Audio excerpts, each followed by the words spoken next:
Ghana's Foreign Affairs Minister Hannah Tete says the Ghanaian lady arrested in London for the attempted smuggling of cocaine into the United Kingdom says she was of the understanding she was carrying gold and not narcotics. The Foreign Affairs Minister, who was relaying information gleaned by some consular officers who went to visit the lady in her London cell, gave details of how the cocaine found its way onto the plane for the flight to London. Hannah Tete was speaking on Accra-based FM station Radio Gold. Okay, on Sunday, last week Sunday, my attention was drawn to a story on City FM that a lady called Ruby Edujemfi had been busted in London and that she had a diplomatic passport. And I thought that was highly unlikely. So I called a High Commissioner in the UK. And I told him that this story had come out in the Ghanaian media, and I wanted, was he aware of it, and could he check it out? So he said he'd get back to me. And in about an hour, he got back and said that he had checked. The lady was not called Ruby Edujemfi. She was called Naire Ametefe. She was traveling on an Austrian passport, and she also had a Ghanaian regular passport.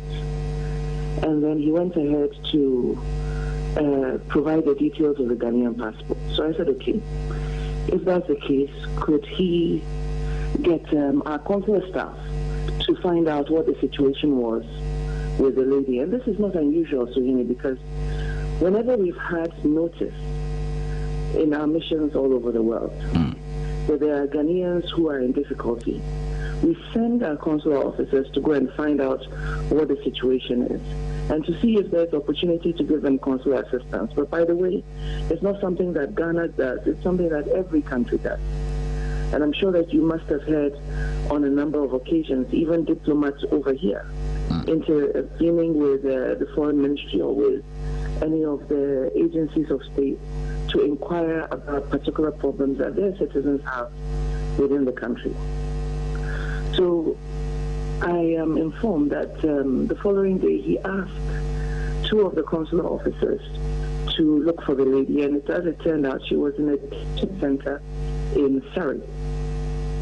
And when they went to visit her, apparently her first reaction was, well, you know, she didn't travel on a Ghanaian passport, so why are they there?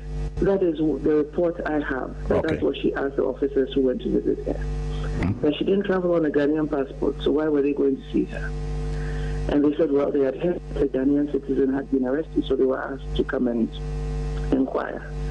And she indicated that she had been on there. This is the story she told the consular officers, that she went through the VIP lounge, that she didn't carry anything onto the plane, that when she got onto the plane, somebody who was a ground staff brought a bag to her. She doesn't know who the person was, but the person knew her name and the seat in which she was sitting. And that she collected the bag. It was heavy. It wasn't possible for her to pick it up and put it in the overhead luggage compartment. So she opened the bag. She took out two packages and put them in her handbag. And then she put them in the luggage compartment. She said that as far as she was concerned, she didn't know that what she was holding was cocaine, but she thought it was gold. Now, whether that is true or not, Suhini, is not the point that I'm raising. I'm just reporting to you what she's supposed to have said to the consular officer. So whether she knew it was gold or whether she knew it was cocaine, I'm not in a position to judge. Right. And she wasn't ready to give them any more information. And when they tried to ask her, you know, who was the person who sent the guy to bring her the bag on board and all of that, she said she wasn't prepared to say anything else. That, you know, she was ready to undertake this activity because the money was good. But she was resigned to the fact that she had been caught and, you know, she was ready to do the time in jail.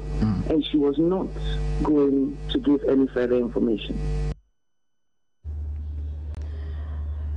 We have been joined online by Dr. David Agbe, Executive Director of the Ghana Institute of Governance and Security. Hello, Doctor. Thank you so much for joining us here.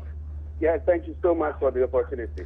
Okay, so before we start talking, I also have online Dr. Kwesi Enin. He is a security analyst, and we'll be talking with him as well. So, Dr. Agbe, tell me, Guinea-Bissau was once regarded as the drug hub of West Africa. With Ghana's current menace of drug peddling, are we in danger? Are we almost being labeled as such? Yes, of course. I mean, the news, going round. I should think that the international community does not trust our systems of tracking the drugs menace. So obviously, it be fast so that our leaders will be able to put in measures to ensure that the drug menace, reduce in Ghana. So I am not surprised about, the incident so far, especially with regards to what happened in Parliament yesterday. It's quite unfortunate that we are not seeing any pragmatic measures being taken by our leaders to ensure that reduce the incidence of drug menace in our country.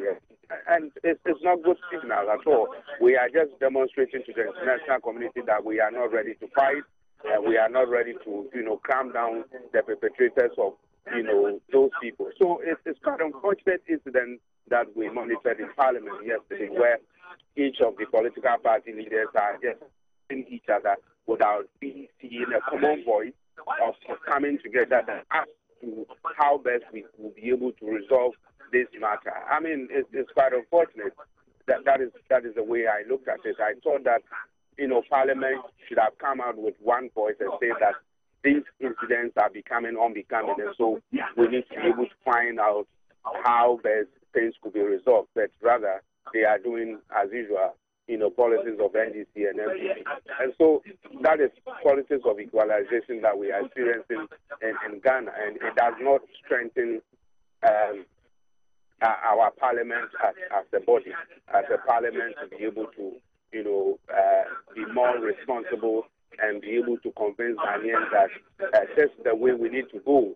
And so, I mean, we are not surprised, and that is where we are now. And Parkwest Indrum will tell you that is why we are where we are. And so, it's not a good signal as far as our parliament and all these drug-related issues are concerned. Ms. Agbe, there have been calls to station military officers at the airport to, do thorough checks to be able to curb the drug menace. Do you share in that view? Yeah, could you take your question again?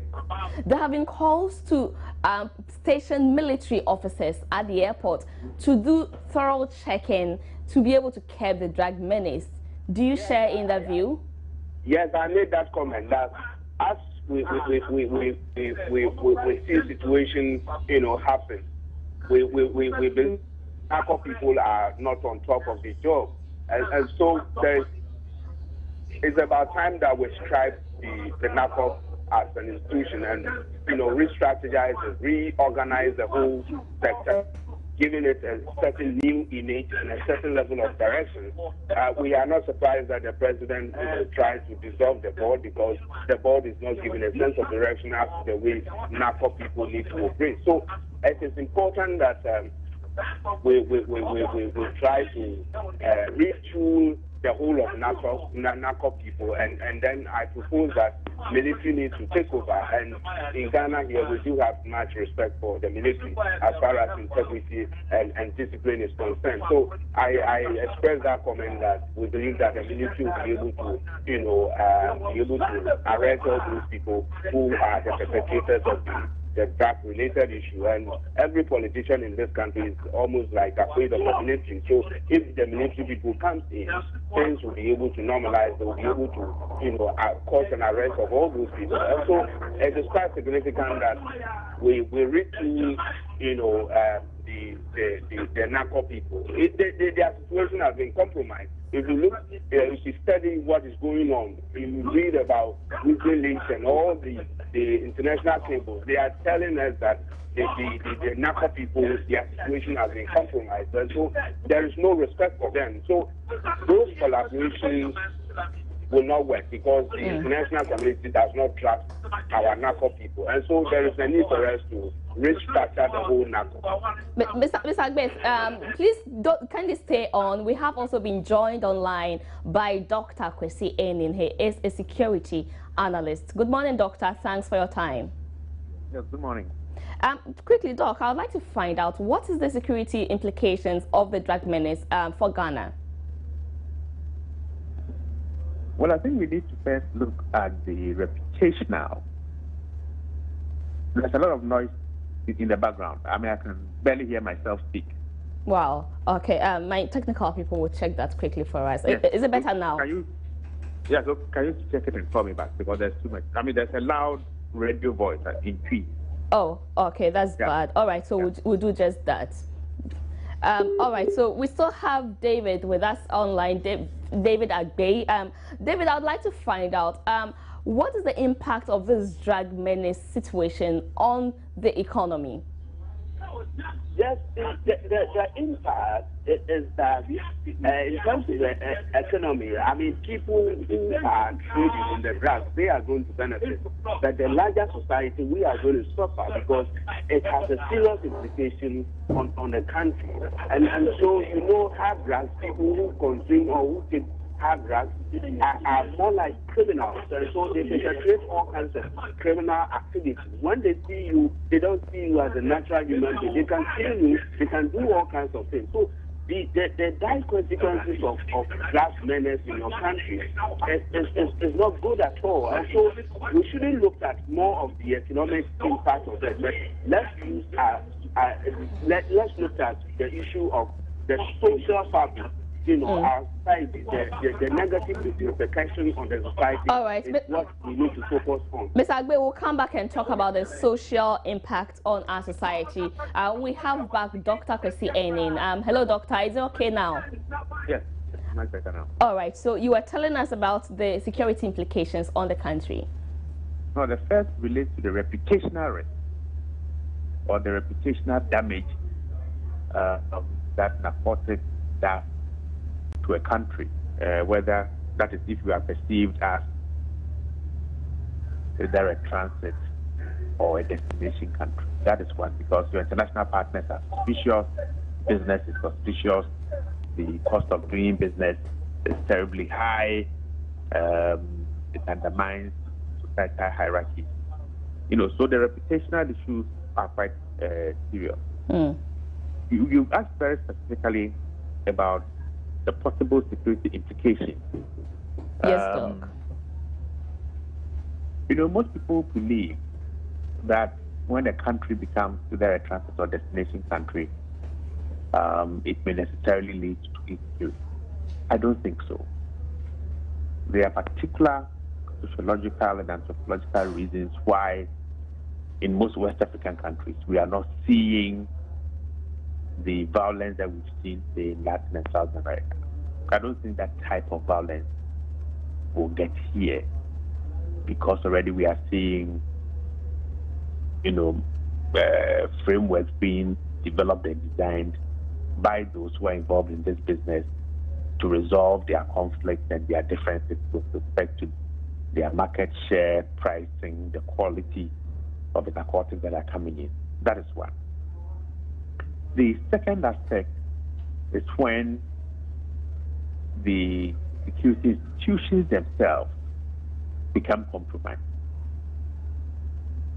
That then makes the trade a major threat to state stability and also to societal stability. But that, nevertheless, should not push us to militarize the response to the narcotics trade.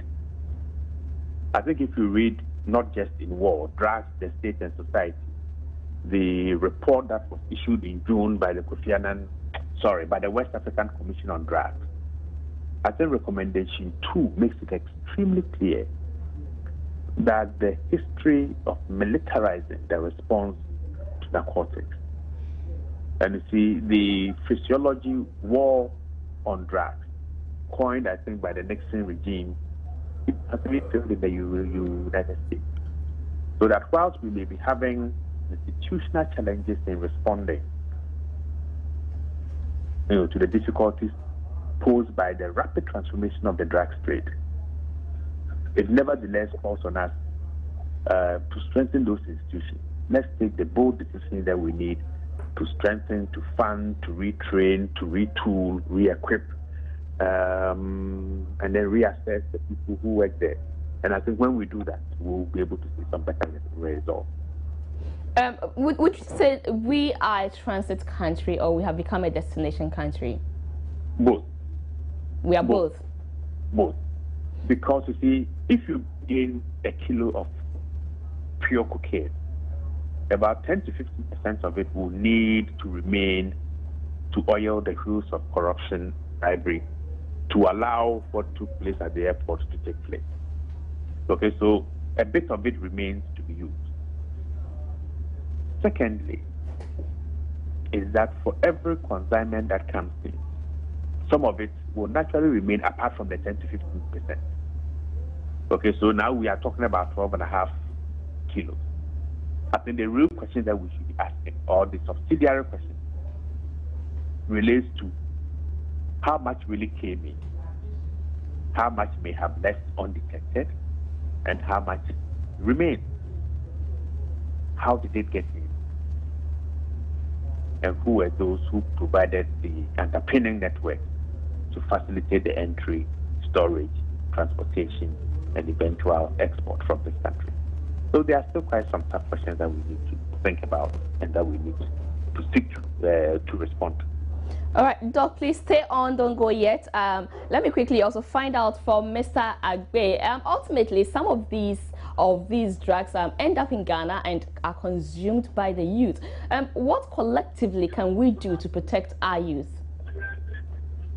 What we need to do as a society is that we need to continuously advise our youth that drugs are not good for human consumption.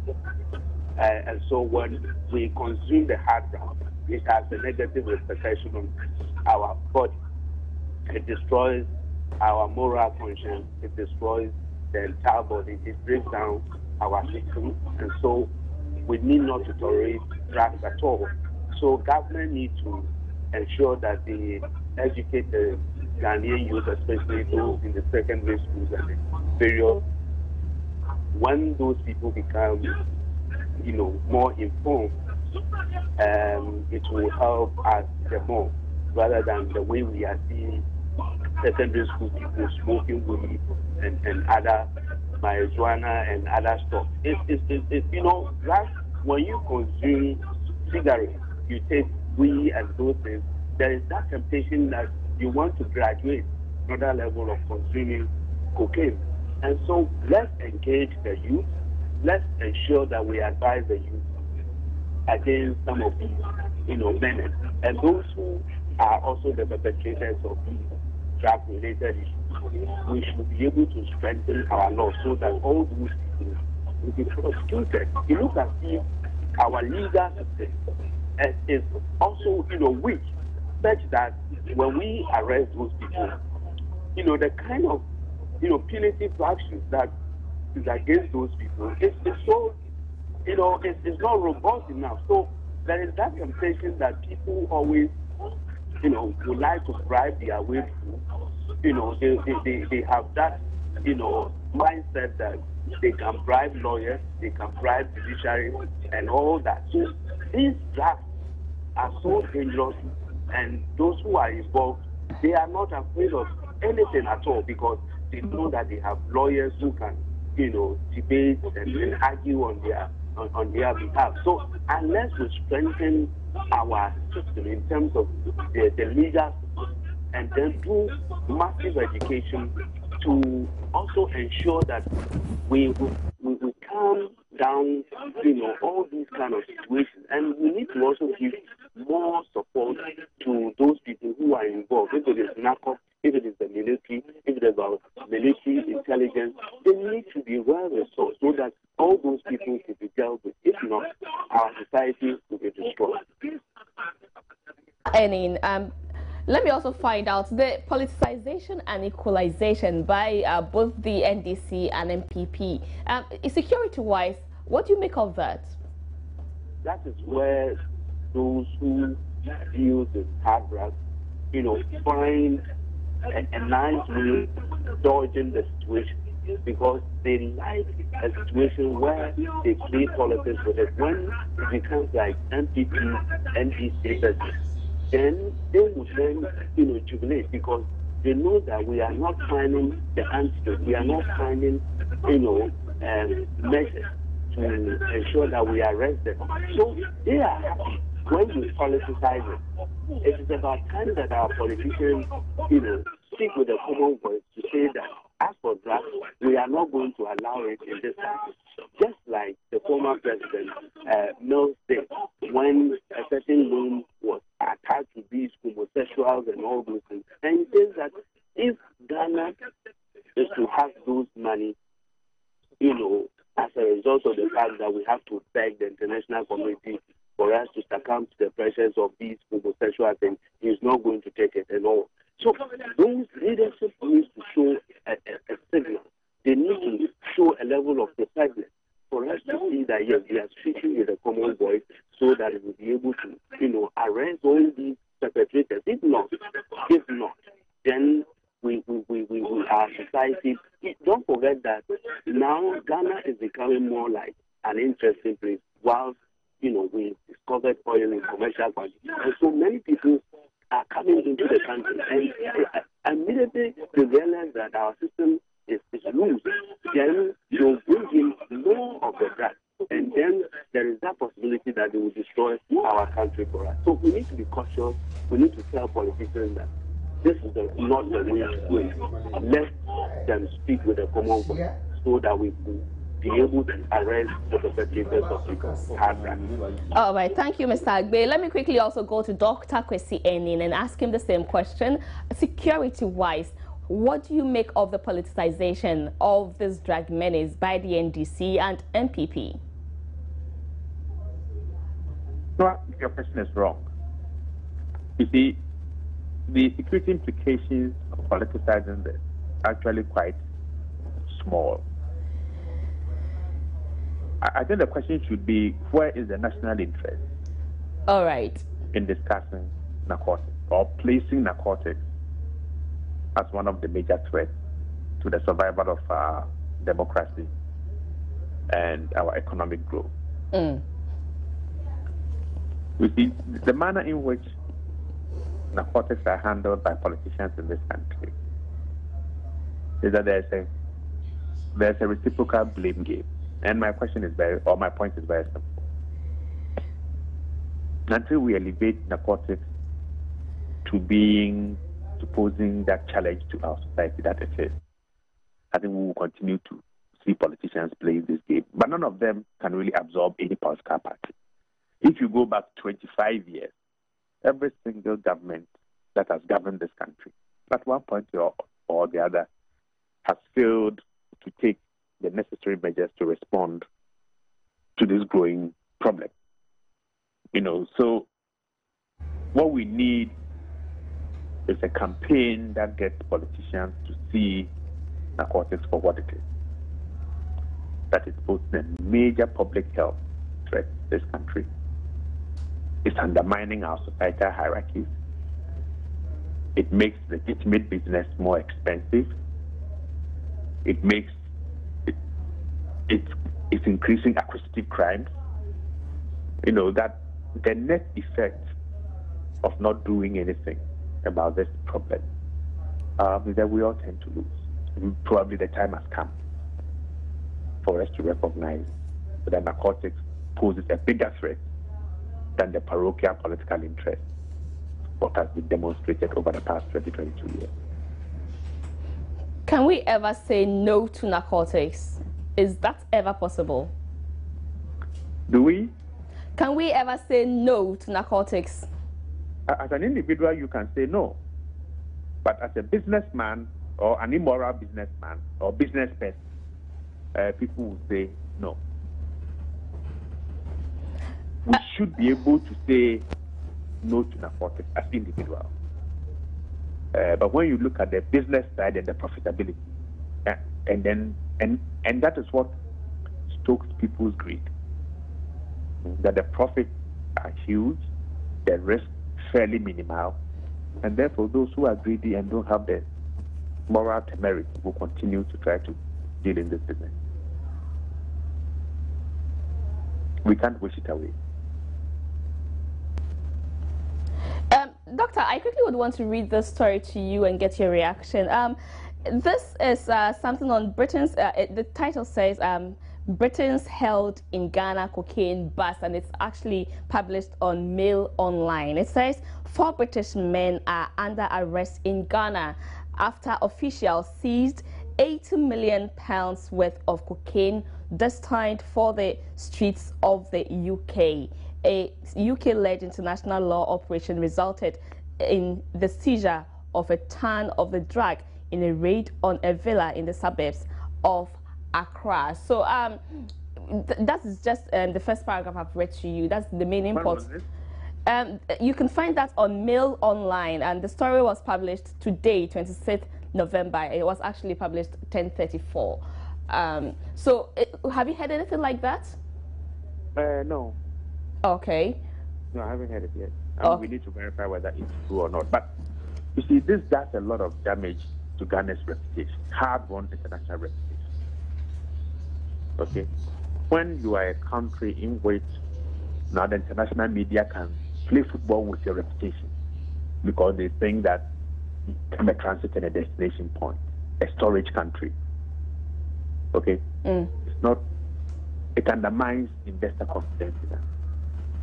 And therefore, somebody must find out about where the story is coming from. And then we need to respond to it very quickly, because out there, this is being replicated on multiple websites. Okay, and people are going to use this as a reference point. Okay, so we are being bombarded by all these negative stories. We are being bombarded by this terribly dangerous trade. And I think it's time, going back to your earlier question, that we stop the politicization and then say, how do we put Ghana's interest at the center of our discussions and at the center of our approaches to ensure that we can respond creditably to the challenges posed by narcotics. Which is the regular route for drug peddlers in West Africa? I don't know. No, I don't know. Is it hard to find out? Well, I won't risk my life nor waste my money on it. I see. All right, Dr. Kwesi Enin, thank you so much for your time here on News Desk. Dr. Kwesi Enin is a security analyst, and he has been sharing with us what he makes of our drug menace situation, and he at least has advised that we should first stop the politicization and we would get better. We also had David Agbe online. He is with the the executive director of Ghana Institute of Governance and Security. He also joined us online, and we all deliberated on the drug menace situation in Ghana. Let's take a quick break here. When we come back, we'll be taking you to what's happening this morning around the country. Stay with us.